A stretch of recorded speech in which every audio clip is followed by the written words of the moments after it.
Assalamualaikum warahmatullahi wabarakatuh. Nama saya Putri Wulandari. Nomor pokok mahasiswa 201301410142. Di sini saya ingin memenuhi tugas praktikum teknologi perlindungan tanaman yang diampu oleh Ibu Trianinta Ginting yang berjudul mengenali hama serangga atau Invertebrata dan gejala serangan pada tanaman budidaya, yang bertempat di rumah saya sendiri pada tanggal 18 Oktober 2021. Di sini saya mohon maaf kepada Ibu karena tidak kesempurnaan video saya karena saya tidak berani memegang ulat. Serangga yang pertama ada Locusta migratoria atau serangga belalang. Ini adalah belalang.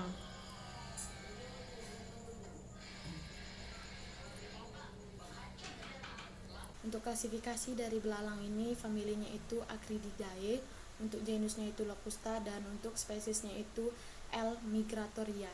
Siklus hidup dari Locusta migratoria ini bertipe tidak sempurna atau hemimetabola. Yang pertama itu belalang betina itu dewasa bertelur, terus telur belalang ini akan menetas setelah 10 minggu, baru keluarnya nimfa tanpa sayap. Terus belalang dewasa bersayap. Bagian tubuh belalang ini terbagi menjadi 3 bagian. Yang pertama itu ada bagian kepala atau bagian caput. Yang kedua itu bagian dada atau bagian toraks. Yang ketiga itu bagian perut atau bagian abdomen seperti yang digambar ini.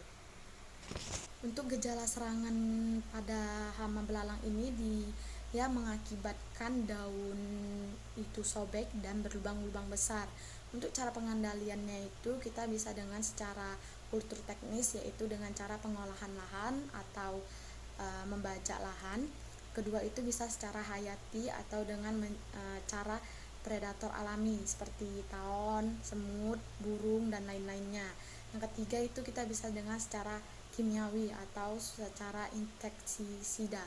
Yang kedua itu ada kumbang badak atau kumbang tandu. Untuk klasifikasi dari kumbang badak ini, familinya itu Scarabaeidae, untuk jenisnya itu Oryctes, untuk spesiesnya itu Oryctes rhinoceros L. Ini adalah kumbang badak atau yang sering disebut dengan kumbang tanduk. Untuk siklus hidupnya itu metamorfosis sempurna atau holometabola, di mana perkembangannya itu dari telur ke larva, lalu ke pupa, dan selanjutnya ke kumbang dewasa, di mana untuk siklus hidupnya itu berlangsung 8 sampai 11 bulan. Nah, di hama kumbang badak ini juga terdapat 3 bagian. Pertama itu ada bagian caput atau bagian kepala, yang kedua itu ada bagian toraks, bagian dada, dan terakhir itu bagian abdomen, bagian perut, seperti di gambar ini. Untuk gejala serangan dari hama kumbang badak ini, dia menyerang pucuk dan pangkal daun muda yang belum membuka dan merusak jaringan aktif untuk pertumbuhan. Cara pengendaliannya itu kita bisa meletakkan garam di ujung pucuk tanaman, dan kedua itu kita bisa meletakkan karbon baterai bekas atau urisan jengkol juga bisa. Terus kita bisa juga memasang jebakan lampu, dan kita juga bisa menggunakan insektisida, dan kita juga bisa menggunakan virus yang biasanya itu virusnya itu bakulovirus. Yang ketiga ada ulat api. Klasifikasi dari ulat api ini, familinya itu Limacadidae, untuk jenisnya itu Cetotocea, untuk spesiesnya itu Cetotocea asigna. Ini adalah ulat api.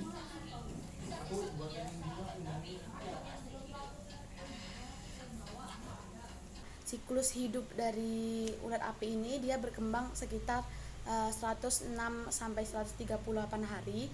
Yang kedua itu metamorfosisnya itu sempurna atau holometabola, di mana perkembangannya itu dari telur, larva, pupa, dan ulat dewasa. Untuk gejala serangan ulat api ini, dia biasanya menetas di atas dan di bawah permukaan daun hingga mengakibatkan jendela-jendela pada daun atau lubang-lubang pada daun. Cara pengendalian hama ulat api ini kita bisa secara mekanis, yaitu dilakukan dengan hand packing dengan perangkap cahaya dengan perangkap cahaya lampu juga bisa, dengan ember yang diisi air juga bisa. Kedua itu kita bisa dengan secara kimia, yaitu menggunakan insektisida.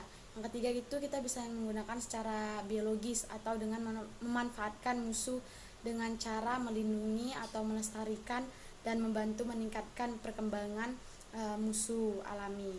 Yang keempat itu ada serangga ulat gerayak. Untuk klasifikasi dari ulat gerayak ini, familinya itu Noctuidae, untuk genusnya itu Spodoptera, untuk spesiesnya itu Spodoptera litura. Ya. Ini adalah ulat gerayak.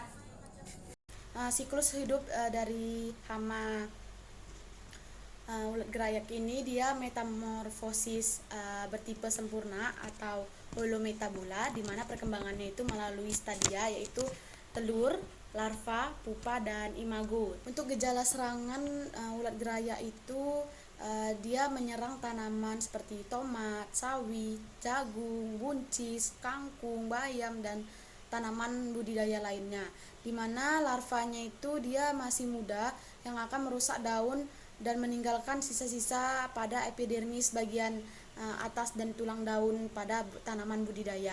Untuk cara pengendalian dari hama ulat gerayak ini, kita cukup dengan penggunaan insektisida pada pengendalian hama terpadu ini.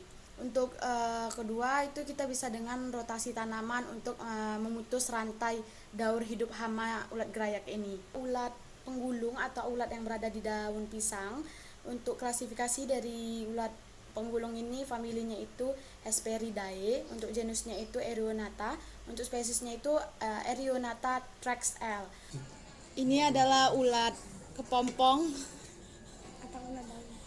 Siklus hidup dari hama ulat penggulung ini, dia kisar antara 5 sampai 6 minggu. Dia metamorfosisnya itu sempurna atau holometabola, di mana metamorfosisnya itu dari telur, larva, terus ada pupa, terus ada ulat dewasa.